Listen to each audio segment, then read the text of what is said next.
Hey, what it do, baby? So guys, welcome to the 6th episode of Raptors in 1, Ohio. So today's episode is going to be a little different. If you guys noticed, I'm in a car, which means I'm outside. So I'm just basically waiting for my family to finish shopping. It is really rainy out here. And when a man is waiting for his family to finish shopping, what do? You go on YouTube, check out some videos. And that is what I did. So guys, today's episode is going to be a little different. I'm going to be replying to a video that I had recently watched. Now, I really like this channel. This channel is called Raptors Digest. So if you guys aren't already tuning into their videos or their channel, then I would recommend do that. Like, these guys are very knowledgeable. They're funny. They've got good content. And of course, you know, I watched their video. So here's my reply video to that, because I really wanted to comment on their most recent video that they posted on their channel. I thought it was a very interesting topic. Unfortunately, there's only so much you can type in a comments box. So I figured, you know what? Let's just make a reply video. Okay, I want to share my thoughts with everyone who's watching this video, as well as maybe perhaps the ones who are watching the Raptors Digest videos as well. Maybe even the Raptors Digest guys. By the way, the Raptors Digest guys, you know, keep it up, guys. Very good job, very good content. These guys, they're Rogers and Riker. So they recently posted a video on how Drake mentioned that, you know, when he bumped into Kawhi Leonard, that Kawhi Leonard had nothing but good things to say about Toronto, and that he misses Toronto, he misses being part of the Toronto Raptors squad, and that, you know, he gushes over Toronto, right? That actually did happen when Drake actually got a chance to speak with the broadcasters, and he did mention that. So the Raptors Digest guys, you know, they were covering that, and they were talking about what their thoughts were, and you know, I thought that they were fair in their assessment. Yeah, I thought they were being just a tad bit easy on Kawhi, you know, and this is why I wanted to share what I found out about Kawhi Leonard's departure from the Toronto Raptors. So without any further ado, let's get it. So here we go. You know, Drake's, you know, chilling with the broadcasters, and he's saying, oh, you know, like Kawhi misses the, you know, he misses the city, he misses being part of the Raptors squad and all that good stuff. Here's the thing, guys. Let me ask you this. How many commercials, TV spots has Kawhi Leonard done as part of a Raptor? Yeah, not very many. So, yes, he did the odd interviews here and there, but again, like, you know, he kind of, even in his interviews, he takes a book out of Greg Popovich's book, you know, because even Greg, he doesn't talk much, and he just gives very, like, limited answers, and that's part of the shtick, you know, that's his personality. I actually kind of, you know, find that entertaining. And, you know, Kawhi, you know, of course, we know the laugh, the right? I'm sure there are a lot of memes around there on that. But again, guys, he didn't do very many advertisements, or, you know, you didn't really see him get involved in the community as much. When he signed on with the Clippers, the amount of ads he's done, the amount of videos he's posted, it's incredible. It's because he wants to be there.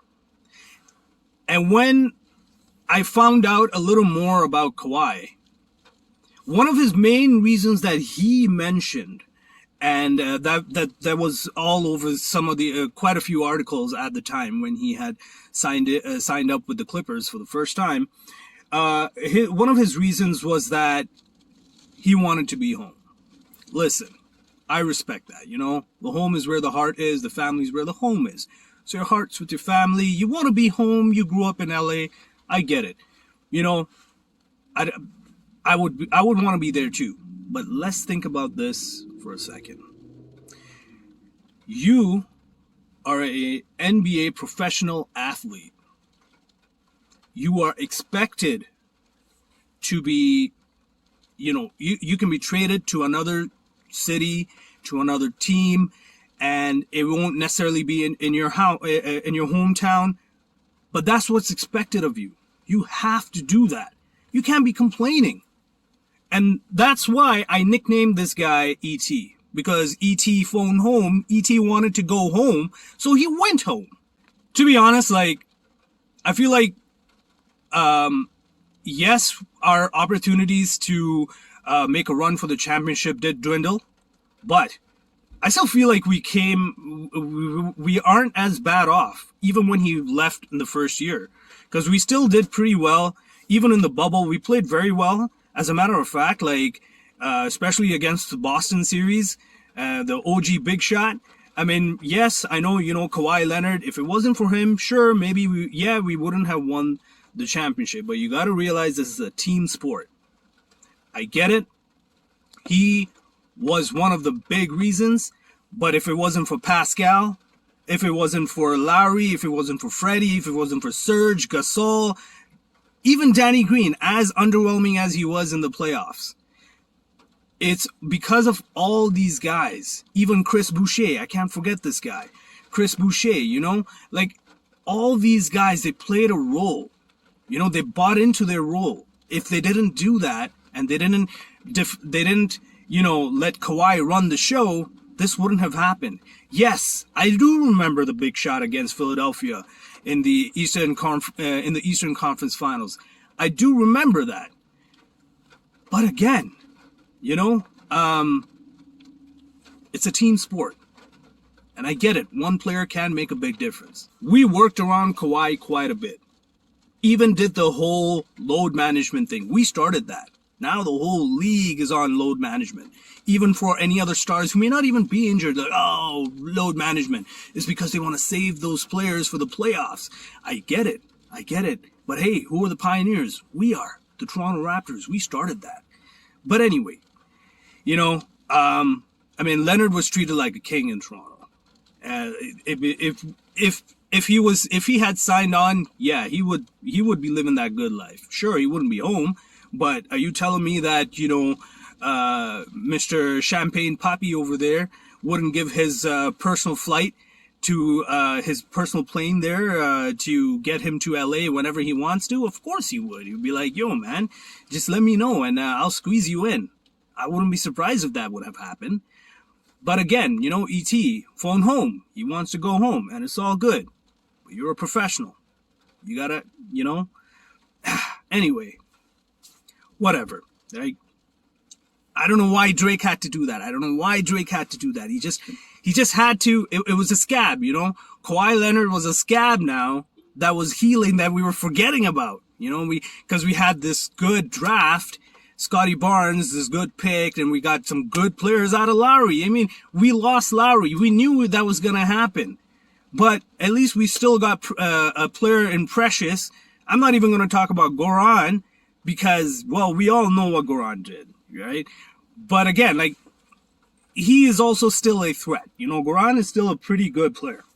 So yeah, why, he shouldn't have mentioned that. Of course he's going to mention it that way, guys. Of course Drake is going to be like, oh yeah, Kawhi misses the city. He's got nothing but good things to say. Of course, because that's, even if Kawhi said those things, he's smart.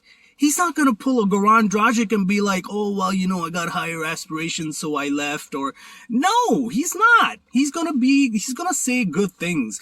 I mean, don't get me wrong. Maybe he really does appreciate the city. It's possible. It's very possible. But at the same time, there were some other circumstances that I had read about in some very credible writers, and they had posted these articles. And these writers, they had mentioned that, he orchestrated the whole Paul George trade. We all know that. But the ugly reality of that was that he was trying to force Masai's hand to get Paul George. That was one of his main conditions for him to return back to the Toronto Raptors. But think about that, guys. What would that have meant? If we signed on Paul George, what would that have meant? That would mean we'd be giving up some big pieces at the time. They were asking for Pascal. They were asking for OG. They were even asking for Freddie. What, for playoff P over there? I don't think so. He bombed in the playoffs. Sure, he picked up in the last playoffs, but the first year around, no, he bombed. Overall, you know, that the Paul George that we knew in Indiana Pacers is no more. I hate to say that. It's no more. You know, he's still a good regular season player. He is still an all-star. I'll agree with that. Superstar? No. All-star? Yes. Does it mean, is it worth giving up players like Pascal, OG, and Freddie? I don't think so. No. So I'm glad Masai didn't do that. Even Masai knew that. Even he knew that was not a good deal. And so, of course, what does Steve Ballmer do? He's like, yo, I want my Kawhi. Come on, he's been like, you know, he's been attending, or he's had his staff attend every single game of Kawhi Leonard. You know, of course, he's going to do everything he can to get Kawhi. Even if it meant getting rid of the whole squad and get all new players, he would have done that for Kawhi. I'm glad Masai didn't do that. We got good players, man. I'm glad that we didn't get Paul George. He's a smart man. Masai is a smart man. We gotta trust him more, guys. Trust him more. Believe me, him and Bobby Webster, they know what they're doing. Yeah. So he was trying to force his hand like that in the trade. Of course, that didn't happen. Steve Ballmer folded. He did it. He made sure and got Paul George, and it worked out for them until the playoffs. Again, you know, I will admit, I was happy when Kawhi did not succeed. Not gonna lie. But again, it's because he's the enemy now, guys. He's the enemy. Yes, we can still appreciate the enemy. We can still appreciate what he did for the city, what he did for our squad. He was one of the main reasons. I'm not going to say he is the reason. I'm going to say he's one of the main reasons that we got the championship in this team. All right? But, you know, I mean, if he's going to have diva attitude like that, if he's going to have, high demands like that, diva demands, I don't think we need him. No, I think we're better off. Now, the second component to this video I found very interesting, and like, you know, these guys are so creative. One of the things they asked was about alternate realities, and of course, you know, Rogers, he's a Loki fan, Marvel fan. I myself, when not that I'm not a Marvel fan, but when I think alternate realities, I'm thinking Flashpoint, I'm thinking Flash. So for me, like, you know, I found that very interesting. And one of the questions that, one of the hypothetical situations that they mentioned was if Kawhi Leonard was on our squad, on our present squad, with everybody on it, and healthy. That's the key word. You know? How would that, our championship, our chances of winning a championship would be impacted? Like, how would it affect that? And I thought that was a very interesting, you know, it's like a really, an alternate reality where nothing's fair, man. It almost sounds like NBA 2K, where, you know, you're my GM or my league or my team, and you get all these players. But I found it to be very interesting, and I'm going to talk about that.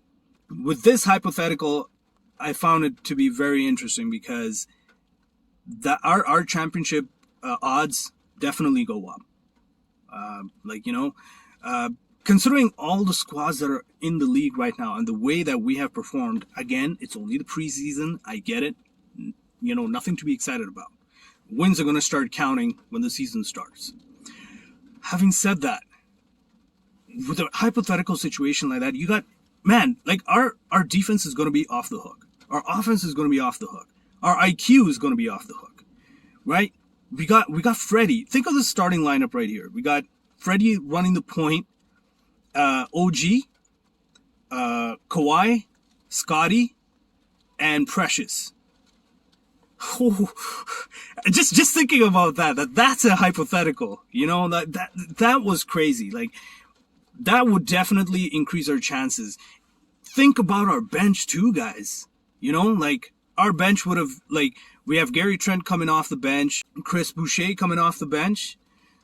Whoa. My starting five. I forgot to mention. No. All right. Hold the phone, guys. Hold the phone.